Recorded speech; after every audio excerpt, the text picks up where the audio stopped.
بفضل الله تم الانتهاء من إلغاء شريحة طبعة سامسونج برو اكسبريس 3875. الطبعة ديت كانت قصة وحوار، الزبون لف بيها على الشرائح بتاعتها، ما كانش لاقي الفيرجن بتاع الشرائح بتاعتها.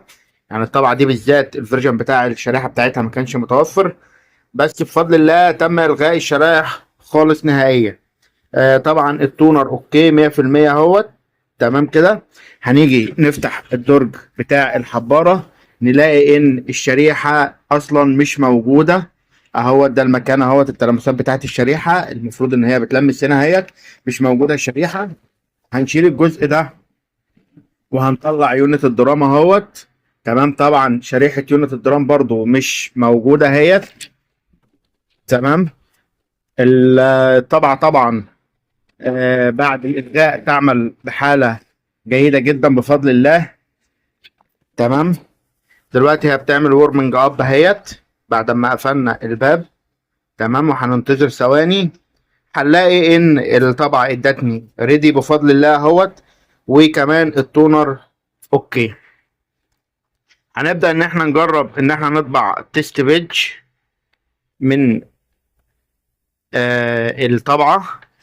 هنجيب الروبورت ونجيب السبلايز انفورميشن عشان نشوف المستويات اهيت. بدأت تعمل لي برينتنج اهيت. طبعا الصورة طالعة قدام حضراتكم اهيت. تمام.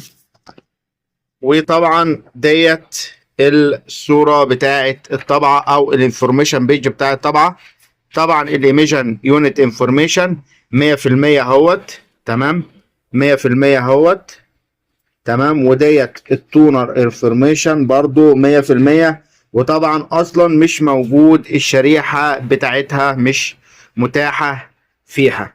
فده بفضل الله بفضل الله بفضل الله ده جزء من شغلنا وجزء من الغاء الشرايح.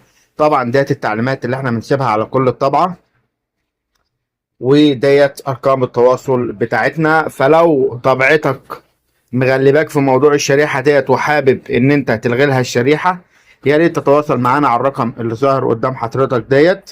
تمام. او تقدر تزورنا في العنوان ديت، وده مكاننا بالتفصيل.